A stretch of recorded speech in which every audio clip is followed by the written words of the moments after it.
buenos días a todos. Vamos a seguir con el temario. Nos toca seguir con el tema 5 de los dispositivos de seguridad en el vehículo. Vamos a verlos.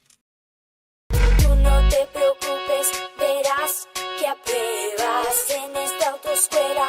Siempre es así. Express. Bueno, vamos a hablar primero de la influencia del vehículo en los accidentes de tráfico, y esa influencia es doble.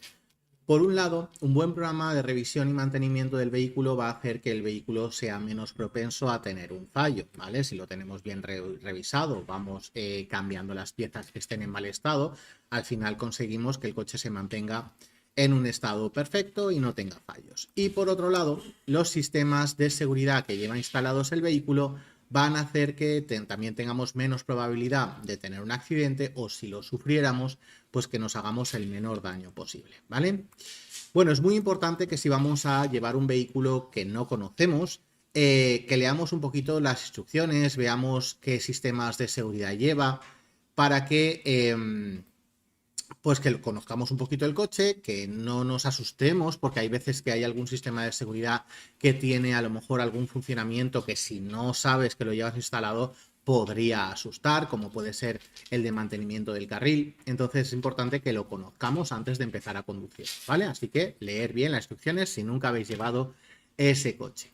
Y ahora vamos a ver en un vídeo los dos grupos de sistemas de seguridad que existen, la seguridad activa y pasiva. Vamos a ver.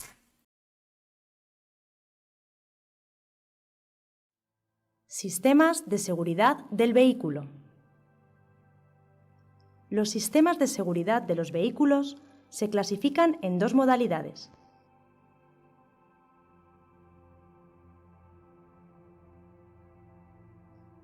Seguridad activa y seguridad pasiva.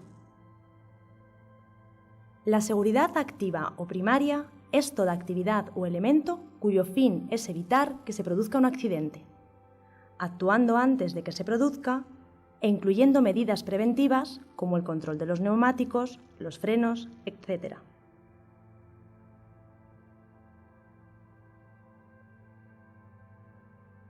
Algunos elementos de seguridad activa necesitan la intervención del conductor. La seguridad pasiva o secundaria tiene como finalidad aminorar los daños causados por un accidente a las personas implicadas, protegiendo en todo momento su integridad física. Actúan automáticamente al producirse el accidente sin que sea necesaria la intervención del conductor.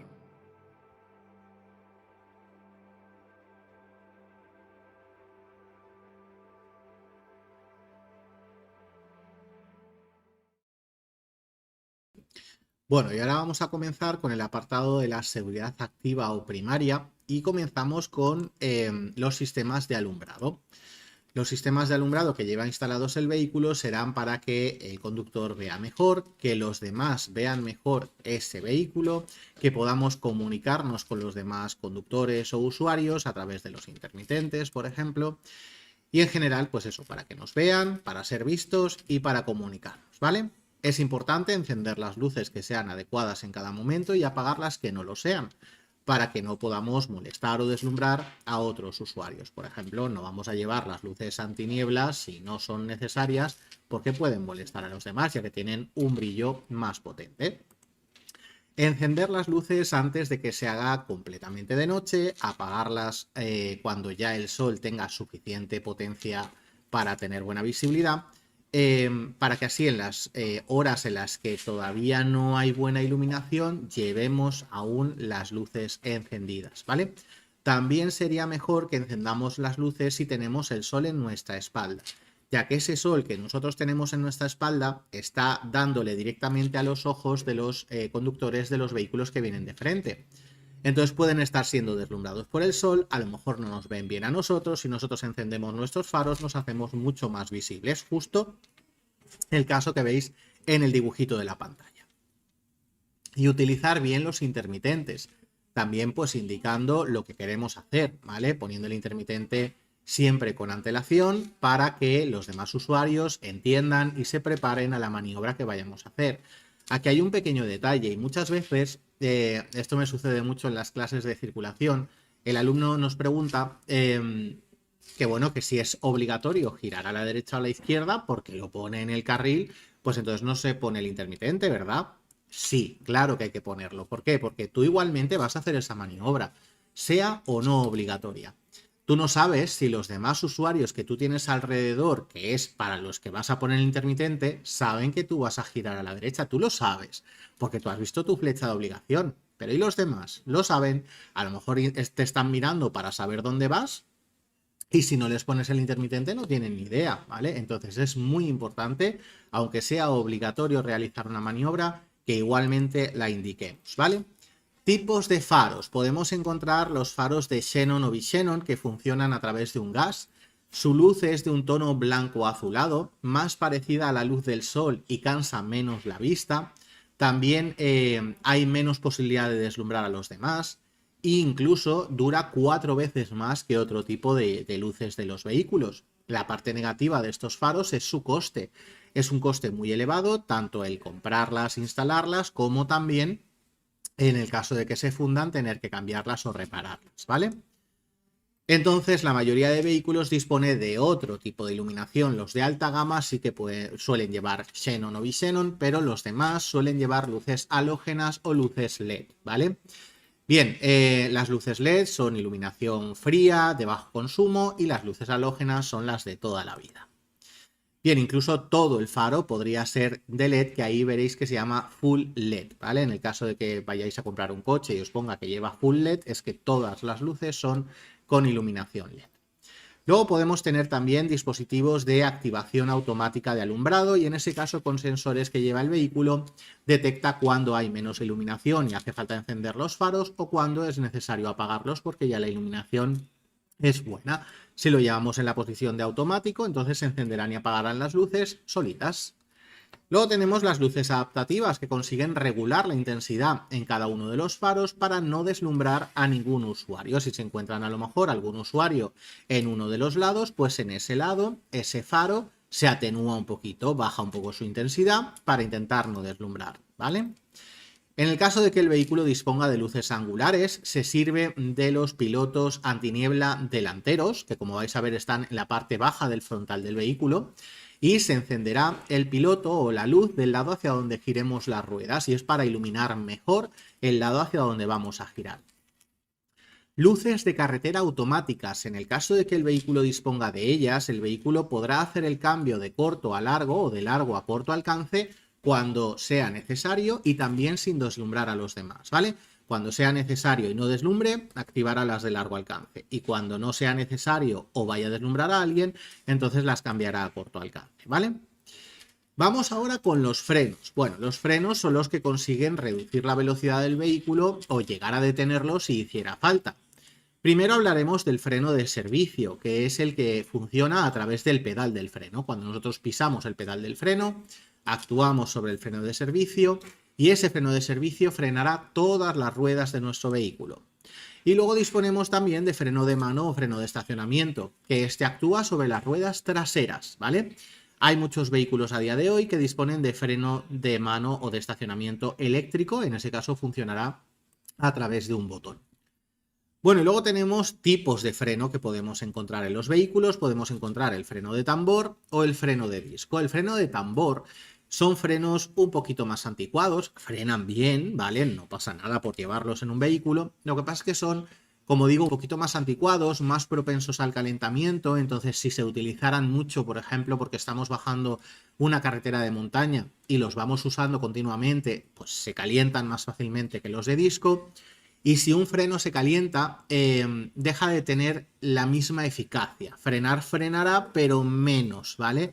Entonces, bueno, pues por ese motivo decimos que los de disco son mejores, ¿vale? Más eficaces. Y con el freno de disco siempre está ventilado, es más difícil que se caliente. Aún así, como abusemos mucho de él, se puede calentar también, ¿vale? Y consiguen una frenada más segura. Y luego nos hablan del freno motor, o utilizar el motor como freno. Bueno, ¿y aquí cómo se haría? Pues simplemente dejando de acelerar o incluso bajando alguna marcha. Si bajamos una marcha, al soltar el embrague con una marcha menor, el motor obliga a las ruedas a girar más despacio, ¿vale? Bueno, y ahora vamos a hablar un poquito más sobre la eficacia del frenado en este vídeo.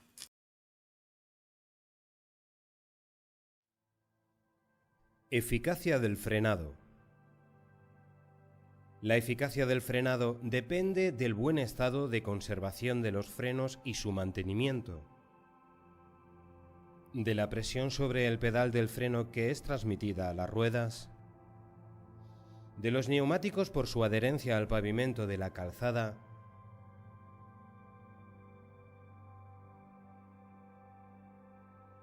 del estado de la calzada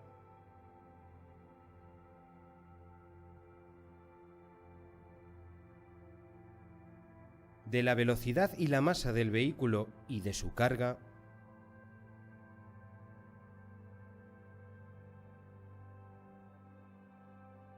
y de que la acción de los frenos se reparta adecuadamente sobre todas las ruedas.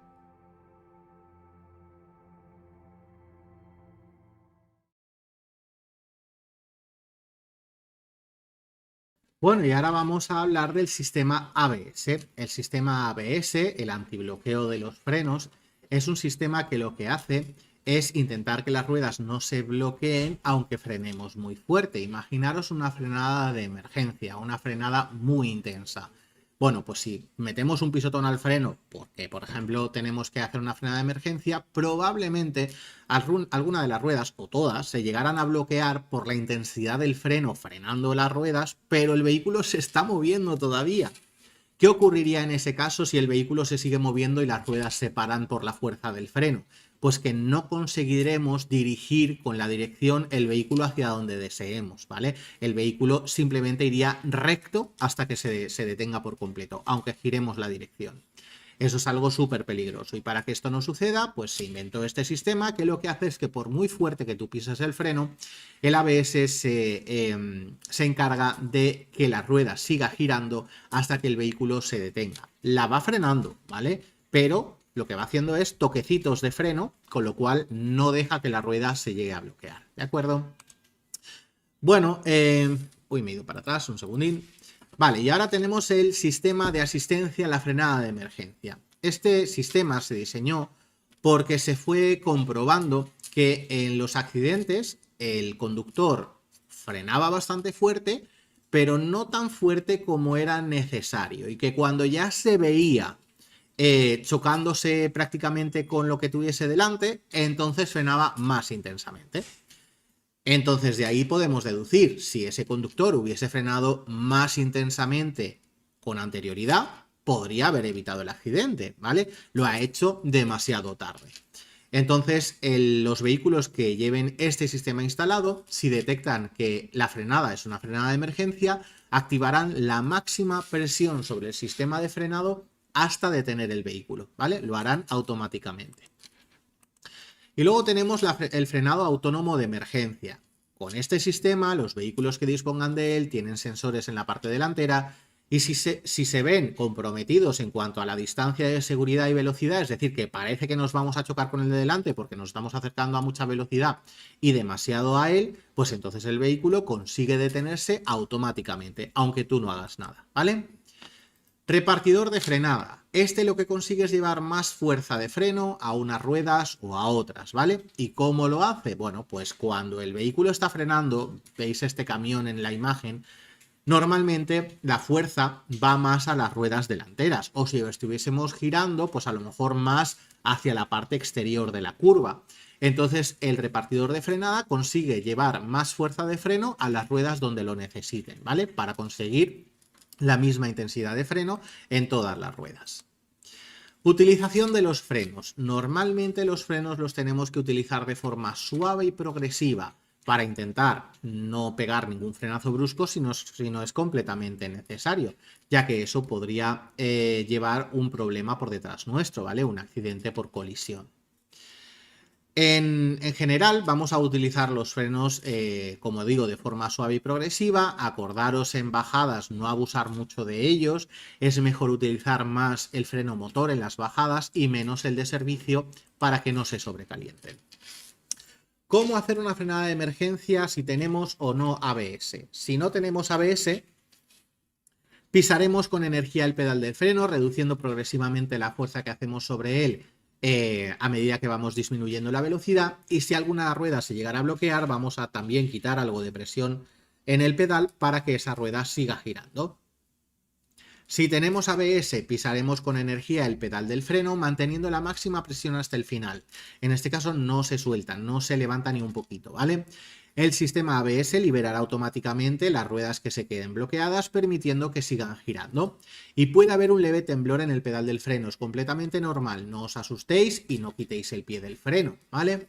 En ambos casos hay que pisar también el embrague para que el motor siga funcionando. Si el motor se apaga, puede ser que cualquier cosa, como podría ser la dirección asistida eléctrica, la perdamos y sea más complicada controlar la dirección, ¿vale? El aviso de frenada de emergencia, el EBD. Seguro que habéis visto muchos conductores que cuando hay una frenada intensa, sobre todo en autopista, ponen la señal de emergencia. Bien, no me meto con eso, ¿eh? Si te hace más visible por detrás, pues adelante.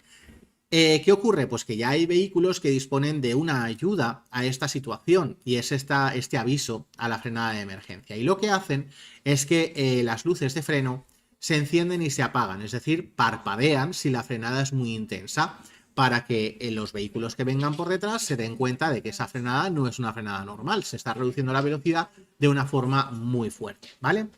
En el caso de que haya un fallo de los frenos por sobrecalentamiento, porque los hemos utilizado demasiado, a lo mejor en alguna bajada, pues puede ser que dejen de frenar un poco. En ese caso, si tenemos que seguir frenando, podemos activar el freno de socorro pisando y soltando varias veces el pedal del freno.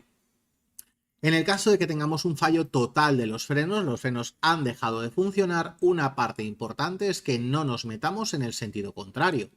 Luego iremos reduciendo de marcha utilizando el freno motor. Al reducir de marcha haremos que las ruedas giren más despacio y tiraremos suavemente del freno de mano. No tiréis fuerte, que las ruedas de atrás no se nos queden bloqueadas y podamos perder el control, ¿vale?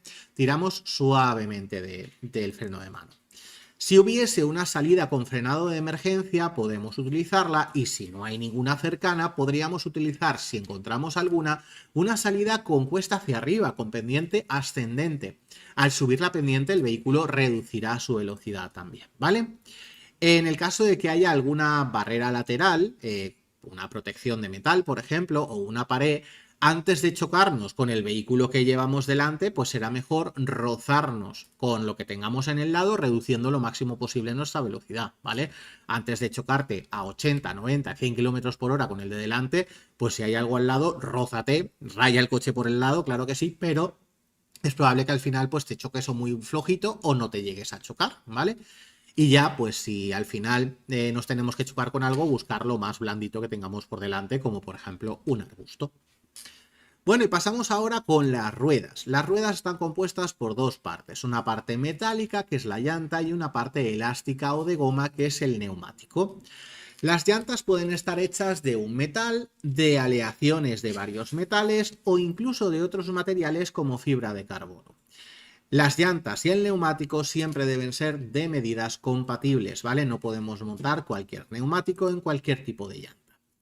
En cuanto a las funciones de los neumáticos, soportan el peso del vehículo, evacúan el agua, nos agarran al suelo, nos dirigen hacia donde el conductor está girando el volante. Los neumáticos, al fin y al cabo, tienen muchas funciones, incluso absorber gran parte de las irregularidades del terreno, porque como están hinchados de aire, pues gran parte de los impactos o golpes con el suelo los recibe el neumático y cuando te llegan a ti que estás dentro del coche, pues entre el neumático y la amortiguación se ha perdido la mayor parte de fuerza de ese impacto, ¿vale? Tenemos dos partes en el neumático, los flancos, que son los laterales, y la banda de rodamiento, que es la parte que está en contacto con el suelo y tiene esos surcos o dibujos para evacuar el agua.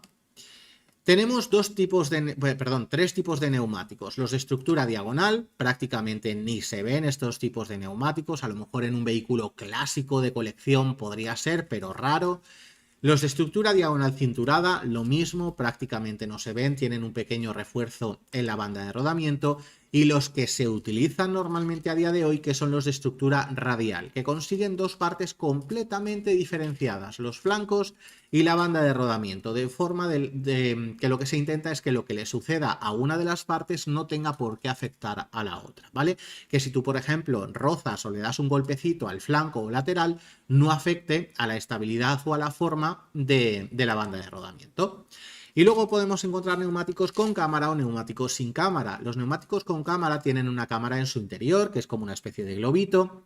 ¿Qué ocurre? Que eso es lo que mantiene el aire en su interior. Y si se pincha, porque por ejemplo hemos pisado un clavo, pues ese clavo va a hacer que, igual que si tú pinchas con una aguja un globo, normalmente reviente la cámara, explote y nos deje sin aire al instante, ¿vale? Imaginaros que sucede eso a alta velocidad. Podría ser un problema muy grave y podríamos tener un accidente fácilmente por ese motivo. Entonces, normalmente ya también a día de hoy los neumáticos suelen ser sin cámara, donde el neumático encaja a la perfección en la llanta y al hincharlo, pues el aire no sale de ahí, ¿vale? Se crea ese compartimento de donde el aire no puede salir entre el neumático y la llanta. Entonces, ¿qué ocurre aquí? Pues si pinchamos se hace un agujero en el neumático, evidentemente, por donde irá saliendo el aire, pero el aire va saliendo despacio, entonces hay un momento en el que tú te das cuenta que la rueda te está perdiendo aire, incluso te sale el testigo a lo mejor en el salpicadero y consigues retirarte de la carretera, ponerte en algún punto donde no molestes o no haya peligro para o bien reparar el pinchazo si tienes un quitante pinchazo, cambiar la rueda, llamar a la grúa, lo que sea necesario, pero es mucho más seguro, ¿vale? Bueno, aquí tenemos las características de los neumáticos, que como vais a ver están en los flancos, en los laterales del neumático, y es lo que tenemos que mirar a la hora de cambiar un neumático por otro, que tienen que mantener sobre todo las medidas principales. Ahora lo vamos a ver en el vídeo, pero ya os digo que lo único que se debería de cambiar, evidentemente, es la fecha, ¿vale? Que estarán fabricados en otra fecha. El índice de carga y el código de velocidad, que en un neumático nuevo podríamos comprar un neumático nuevo con índice de carga y código de velocidad superior al que teníamos, pero nunca inferior, ¿vale? Vamos a ver los vídeos sobre estos datos del neumático.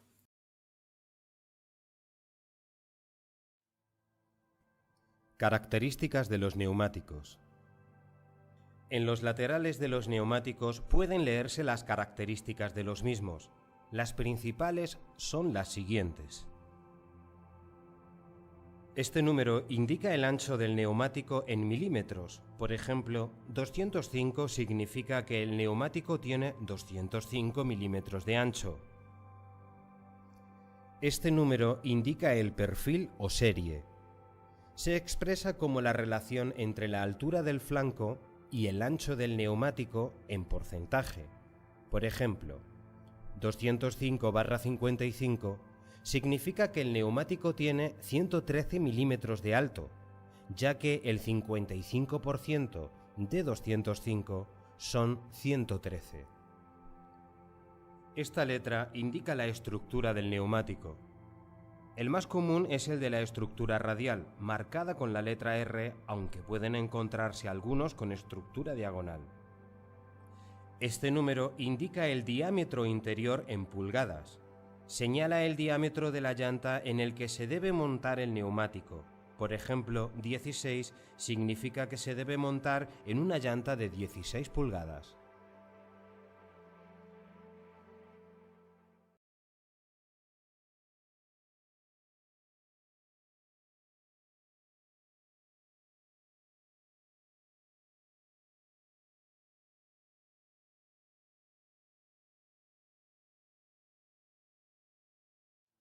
Características de los neumáticos. En el lateral del neumático también se encuentran las siguientes inscripciones. Esta letra expresa la velocidad máxima a la que se puede circular con seguridad con el neumático. Por ejemplo, V equivale a más de 200 km por hora. Este código numérico indica la carga máxima que puede soportar el neumático a la velocidad especificada en el código de velocidad. Por ejemplo, 91 equivale a 615 kilogramos. Esto indica el tipo de montaje, que en este caso es sin cámara. En la actualidad, estos son los neumáticos más habituales. Este número indica la fecha de fabricación del neumático a través de 4 dígitos.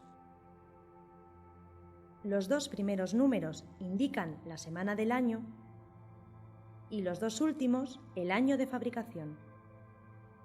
Por ejemplo, 4310 quiere decir semana 43 del año 2010. Las cifras pueden estar dentro de una elipse. En los flancos También pueden encontrarse unas marcas que indican los lugares en los que se encuentran los testigos de desgaste en la banda de rodamiento. Pueden ser las siglas TWI, triángulos o incluso símbolos indicados por el fabricante.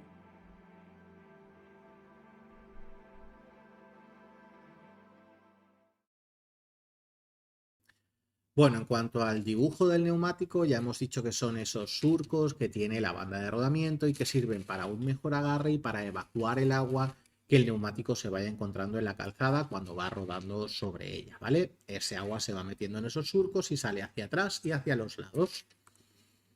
Es importante que los turismos no circulen con un neumático que tenga menos de 1,6 milímetros de profundidad en las ranuras principales.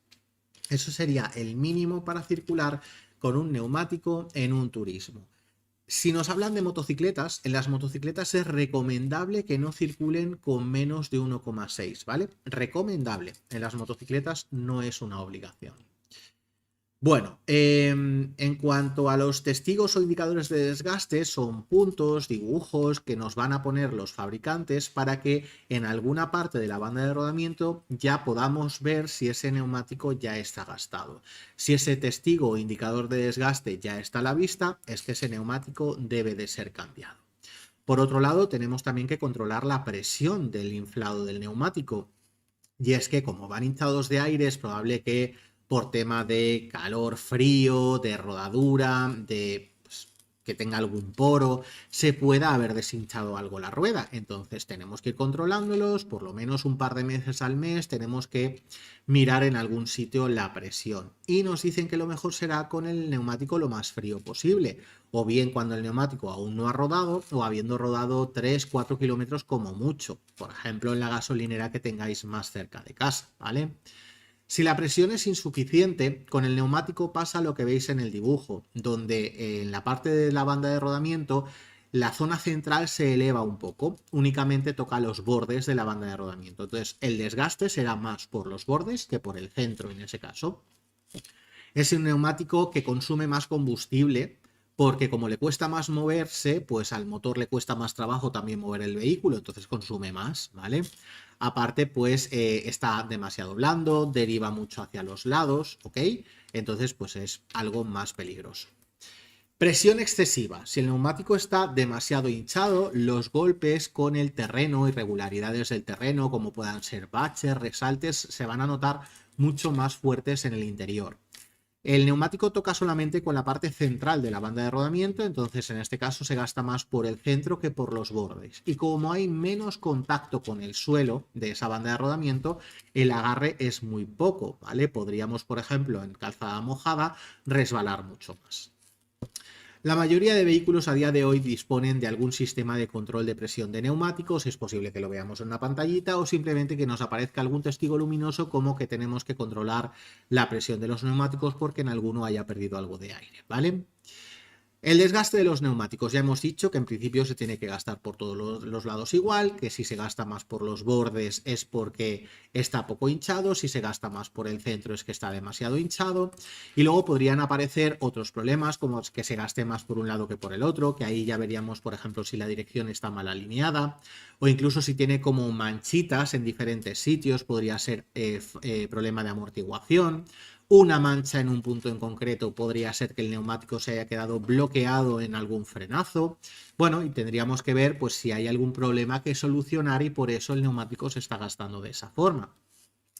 En cuanto a el cambio de los neumáticos, aunque no se hayan gastado del todo, más o menos a los 5 años caducan, ¿vale? Es decir, que habrá que cambiarlos aunque no los hayamos gastado porque más de 5 años la goma se vuelve vieja, quebradiza y ya no es seguro circular con ellos. Podríamos tener fácilmente un reventón. Entonces lo mejor será cambiarlos por unos nuevos. Bueno, en el caso de tener que cambiar el neumático, pues cuando se cambia es mejor que se haga en un taller. ¿Por qué? Pues porque lo van a hacer correctamente, van a equilibrarnos el neumático. Si no está el neumático bien equilibrado, es probable que cuando alcanzamos velocidades ya más elevadas en carretera autopista nos vibre la dirección, nos vibre el volante. Eso es normalmente porque no los han equilibrado bien Y cuando los equilibran, que lo meten en una máquina que los hace rodar y está conectado a un ordenador, el ordenador le dice exactamente dónde está el fallo y lo que hacen es poner una pestañita, como veis en la foto, de metal que está pegada o enganchada a la llanta, ¿vale? Y eso hace que al girar rápidamente el neumático o la rueda no vibre. Si pinchamos, lo mejor sería, si es posible, apartarnos totalmente de la circulación, también salir de la zona del arcén si es posible, ¿vale? Si no, pues apartarnos tanto como sea posible para que no haya ningún tipo de peligro. Si la rueda a cambiar es del lado de la calzada, mucho cuidado, ya que los vehículos nos van a pasar muy cerca.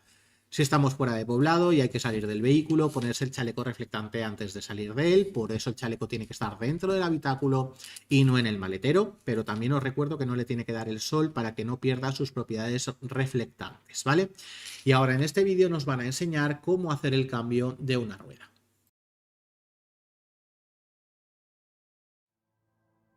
Cambio de una rueda. Retirar el embellecedor o tapacubos si lo hay y aflojar ligeramente los tornillos con la llave correspondiente. Elevar el vehículo con la ayuda del gato hasta que la rueda quede suspendida y quitar los tornillos.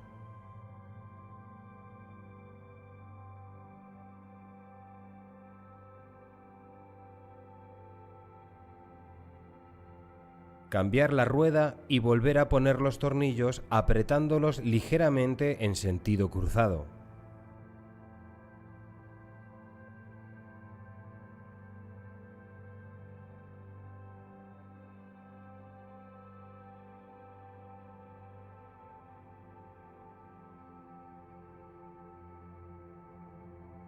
Bajar el vehículo, terminar de apretar los tornillos y recoger las herramientas y la rueda defectuosa, así como los dispositivos de preseñalización de peligro.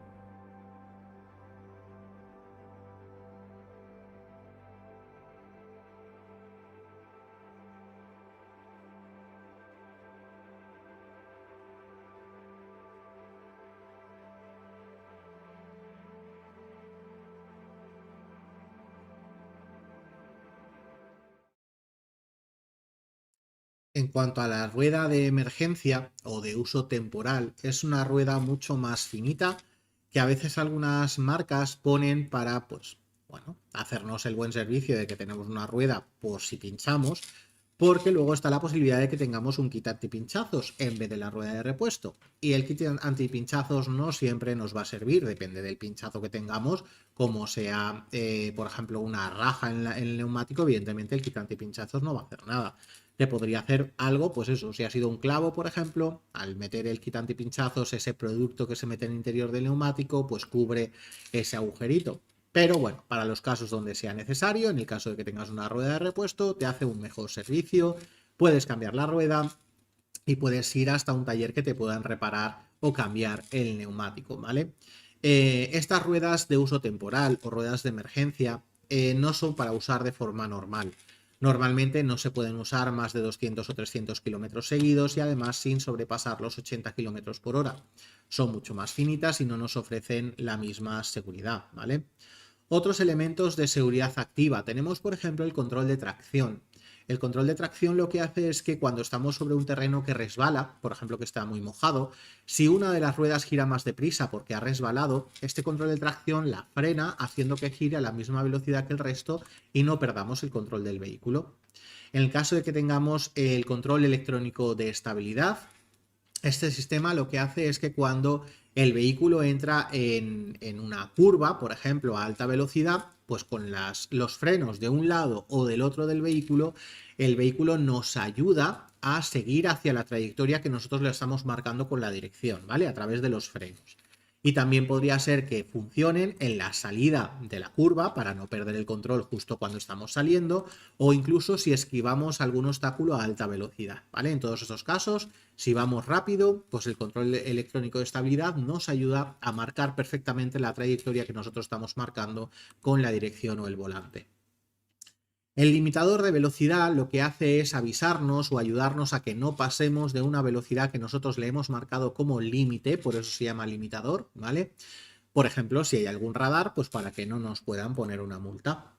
Luego tenemos el regulador de velocidad. El regulador lo que hace es mantener una velocidad constante que nosotros le hemos marcado al vehículo. Y eso servirá para que en un viaje largo, si vamos a mantener durante un buen rato una velocidad, no tengamos que estar continuamente con el pie pisando el acelerador. Si le ponemos el regulador, le marcamos la velocidad adecuada, podremos quitar el pie del acelerador y el vehículo mantiene la velocidad él solito. Es un sistema que si necesitáramos frenar o acelerar más, pues evidentemente se va a desactivar y nos va a dejar actuar sobre el vehículo, ¿eh? Tenemos una mejora de este sistema y es el regulador de velocidad adaptativo. Y en ese caso, con sensores que van delante del vehículo, el propio vehículo se da cuenta de que la velocidad de los vehículos de delante ha cambiado y la adapta nuestra velocidad a la del tráfico que tengamos por delante, ¿vale? Bueno, vamos a hacer un primer test de esta primera parte del tema, porque ahora nos queda toda la parte de seguridad pasiva. Entonces vamos a hacer el primer test del tema, que nos harán preguntitas sobre este apartado, y en un ratito volvemos con vosotros por si tenéis preguntas. Hasta ahora. Tú no te preocupes, verás que apruebas en esta autoescuela. Siempre es así. Express.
Bueno, chicos, hemos terminado el test, así que ahora cualquier preguntita que tengáis nos lo indicáis y enseguida os lo resuelvo. Os dejo un par de minutitos para pensar y preguntarnos.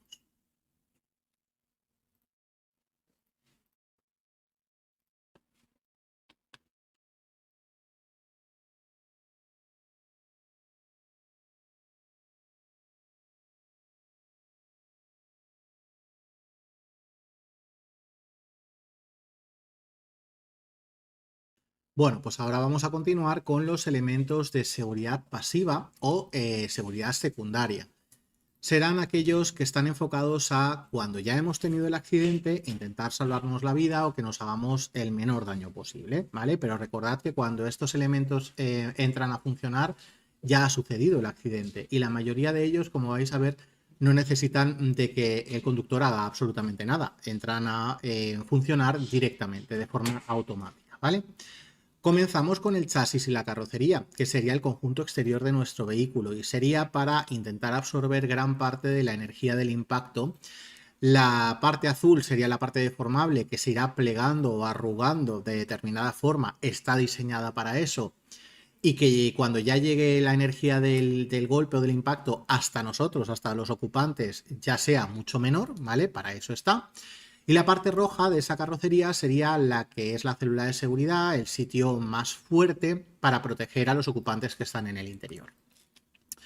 Pruebas de choque o de accidente. Bueno, a nivel europeo se hacen las pruebas Euro NCAP, que todos los vehículos que se van a comercializar, a vender en Europa, tienen que pasar esas pruebas y que sean clasificados según sus resultados por estrellas, ¿vale?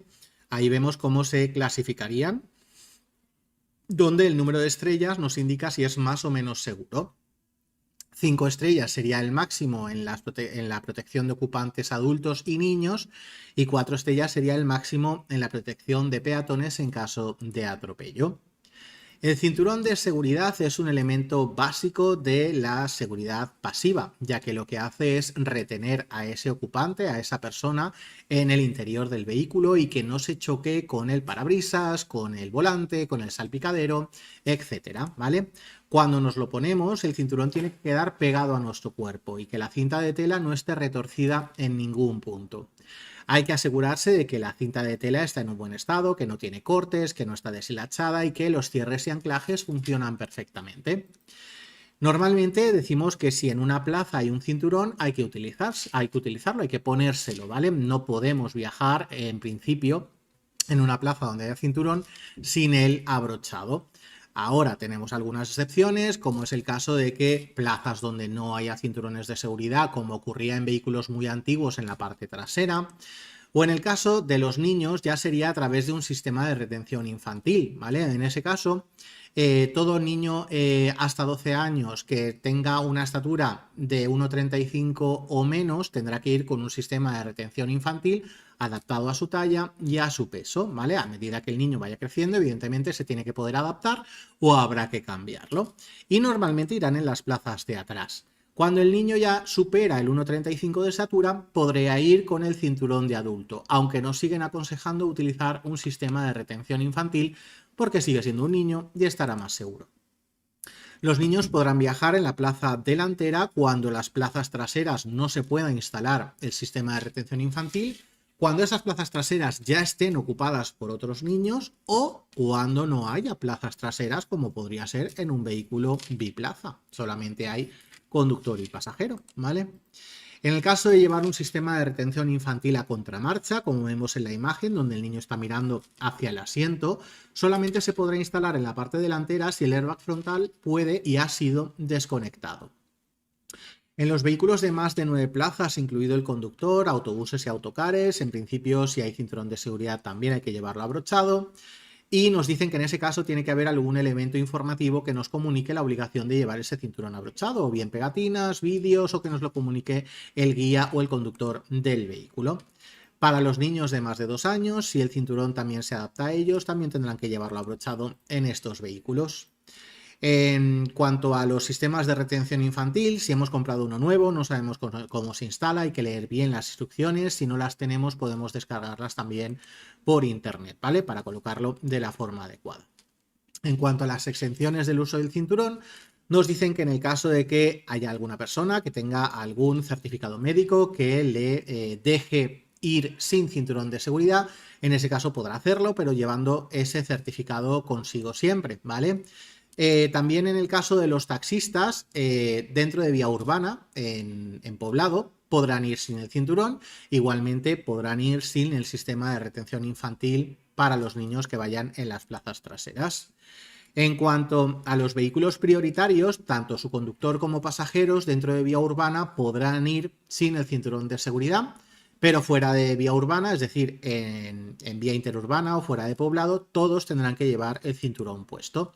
Y lo mismo le pasa a los profesores de autoescuela. Dentro de poblado podemos ir sin el cinturón de seguridad, fuera de poblado lo tenemos que llevar abrochado. Para colocarlo de la forma adecuada tenemos que ponernos el cinturón y estirar un poquito de la cinta de tela para que nos quede pegada al cuerpo, pero no apretada, ¿vale? No nos puede apretar, pero tampoco puede haber separación entre la cinta y el cuerpo. Para colocarnos bien ese cinturón tenemos que colocar la cinta torácica cruzando por en medio del pecho y apoyada en la clavícula, en el hueso que está entre el cuello y el hombro, ¿vale? Y la parte abdominal no tiene que ir sobre el abdomen, sino por debajo de él, a la altura de los huesos altos de la cadera.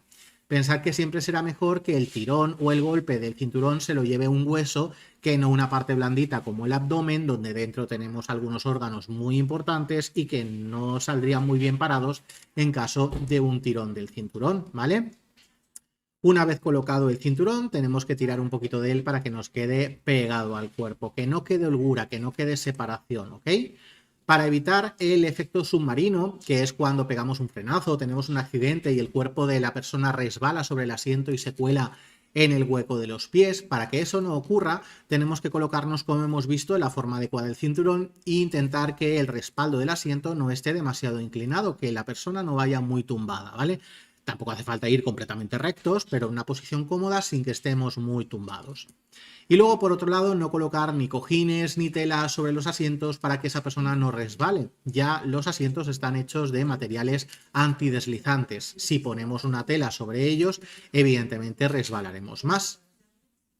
Luego nos hablan de las falsedades respecto al uso del cinturón de seguridad y cosas que se inventan las personas con tal de no ponérselo si no lo quieren utilizar. Como por ejemplo que en caso de un accidente será mejor no llevar el cinturón porque así sales disparado del coche y no te quedas chafado en el interior. Son cosas, como digo, que la gente se inventa con tal de no utilizarlo. Esas personas que no se lo quieren poner se inventan todas esas cosas que son tonterías realmente. Está más que demostrado que el cinturón de seguridad salva muchísimas vidas en los accidentes de tráfico, así que hay que ponérselo incluso cuando vamos en las plazas traseras, porque si no se puede crear lo que llamamos el efecto elefante. Y eso sucede cuando una persona que va en los asientos de atrás sale disparada en un accidente o frenada contra la persona que vaya sentada en el asiento delantero, pegándole un golpe tremendo en la espalda que digamos que su peso hay que multiplicarlo por 1000. Imaginaros el golpe recibido. Es el culpable, este tipo de accidentes, de muchas fracturas de columna vertebral y problemas de espalda, ¿vale? Nos hablan ahora de las mejoras en los cinturones de seguridad, como pueden ser los cinturones de 3 puntos de anclaje. Antiguamente solamente tenían banda abdominal, pero como vemos hoy en día la mayoría de ellos tienen también la cinta torácica que sujeta la parte alta del cuerpo. Pretensores pirotécnicos con una carga pirotécnica que saltará en caso de un golpe o accidente, tirando fuerte del cinturón para que no haya ningún movimiento de nuestro cuerpo, o sistemas limitadores de carga que lo que hacen es que una vez sucedido el accidente, el cinturón, cuando ya estamos quietos, cuando ya el vehículo se ha parado por completo, el cinturón se afloja un poco para que podamos movernos, soltar el cinturón y poder salir del vehículo. Vamos a ver ahora el sistema precolisión, y este sistema, con sensores que el vehículo llevaría en la parte delantera, van vigilando el tráfico por delante nuestro, y si cree este sistema que nos estamos acercando a alta velocidad y a otro vehículo, lo que tengamos delante, teniendo probablemente un accidente, pues lo que hace es preparar todos los sistemas de seguridad para que entren en funcionamiento lo antes posible, ¿vale? Los pone en alerta, por decirlo de otra forma. Los dispositivos de retención para menores, hemos dicho que son esas sillitas o asientos homologados para los niños que tienen que estar adaptados a su talla y a su peso. Recuerdan aquí que si los llevamos en las plazas delanteras y si son a contramarcha, el airbag frontal se tiene que haber desactivado. La mejor plaza para los niños es la trasera central, es donde van a estar más protegidos de cualquier impacto, incluso de los laterales, ¿vale? Pasamos a los airbags. Los airbags son cojines que se hinchan en apenas milésimas de segundo y lo que hacen es hacer que cuando nuestro cuerpo se choca contra ese cojín hinchado, pues no nos damos con ninguna superficie dura, ni volante, ni salpicadero, ni cristales, ¿vale? El golpe es mucho más blandito. Y aparte, a medida que movemos el cuerpo hacia adelante en ese impacto, el cojín se irá deshinchando. Entonces, el movimiento de nuestro cuerpo hacia adelante es mucho más leve y más lento, ¿vale? Entonces, tenemos esas dos partes, ¿eh? Chocarnos con algo blandito y además que el movimiento hacia adelante es más lento y se reduce. Tenemos airbags de muchos tipos, frontales, laterales, de rodilla, de cortina, que protegen nuestros cuerpos de las ventanillas para que no nos dé ningún cristal. Bueno, es muy raro que un airbag salte si no es completamente necesario y son un sistema que ayudan mucho a proteger a ese ocupante y se complementa con el cinturón, no lo sustituye. Si no tenéis el cinturón puesto, evidentemente el airbag no va a servir de nada, ¿vale? Recuerdan otra vez que si tenemos a un niño que va en el asiento delantero, pues tendríamos que desconectar el airbag frontal. Y vamos ahora con el reposacabezas. El reposacabezas no sirve para llevar la cabeza apoyada e ir más cómodos, no es para ello, sino para evitar los latigazos cervicales o también llamados esguinces cervicales, que lo que sucede en una colisión trasera, en un impacto trasero, es que, como veis, nuestro cuerpo retrocede y la cabeza se mueve hacia atrás. Pensad que no es un movimiento leve, es un movimiento muy brusco en el momento del impacto con bastante fuerza. Entonces nos podemos hacer mucho daño en las cervicales, cosas que a veces pues tardan mucho en curar, dan mareos, no podemos mover el cuello, no podemos girar la cabeza. Entonces, como es un problema al final que nos puede acarrear a lo largo de bastante tiempo muchos problemas de movilidad, de mareos, etcétera, hay que intentar evitarlo. ¿Cómo se evita? Pues instalando al vehículo ese cojincito en la parte de atrás de la cabeza, que como hemos dicho se llama reposacabezas.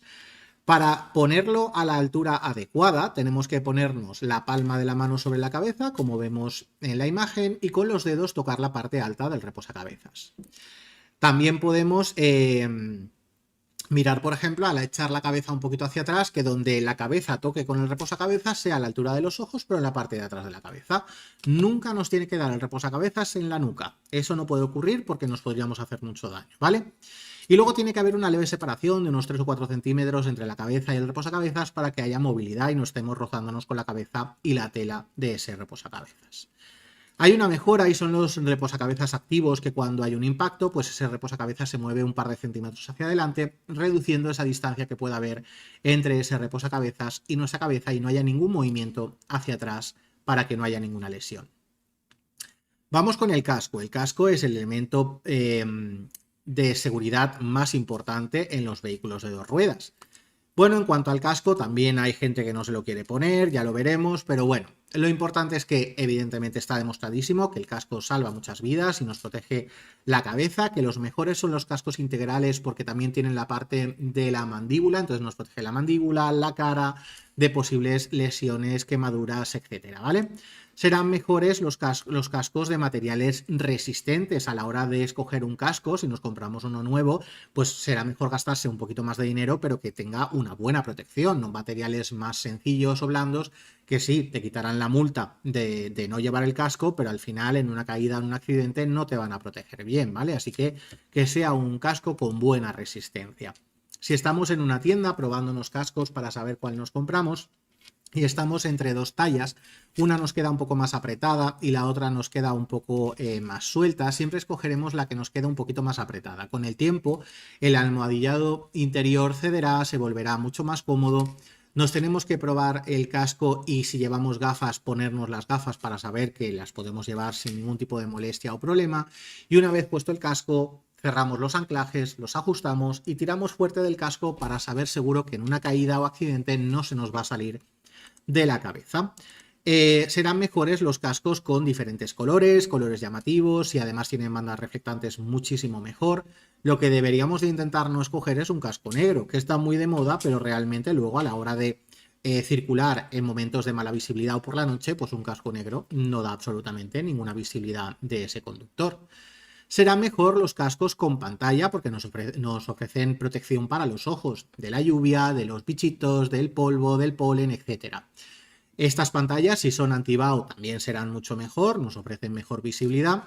Y si no lo fuesen, se pueden volver anti-BAO comprándoles un adhesivo, una especie de pegatina como el cristal del protector de la pantalla, que podemos ponerle a esa pantalla para que no se forme BAO, ¿vale?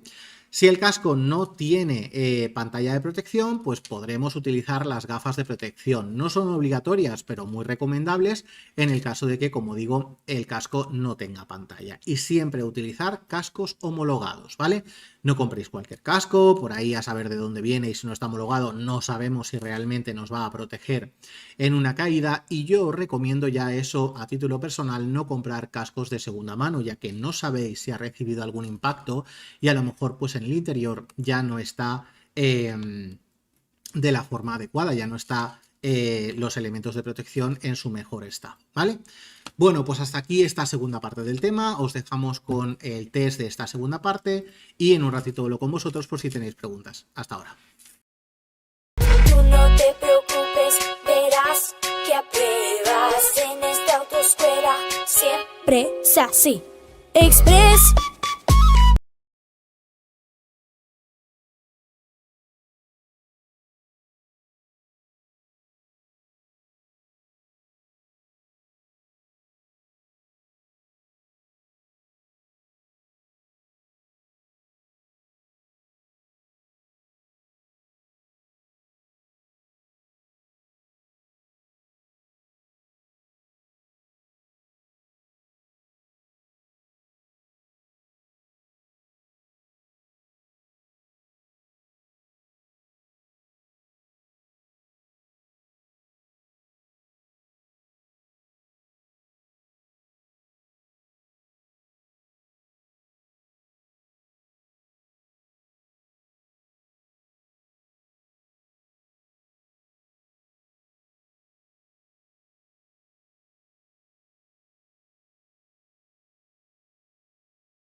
Bueno, chicos, hemos terminado el test, así que ahora si tenéis alguna preguntita nos lo indicáis por el chat y enseguida os lo resuelvo. Os dejo un minutillo para pensar y preguntarnos.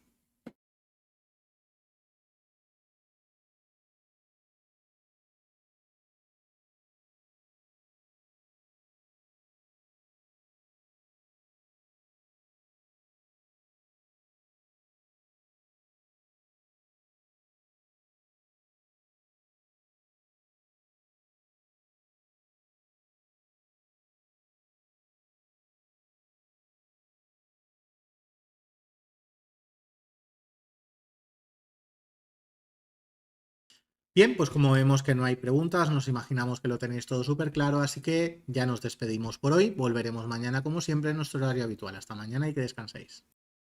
Tú no te preocupes, verás que apruebas en esta autoescuela. Siempre es así. Express.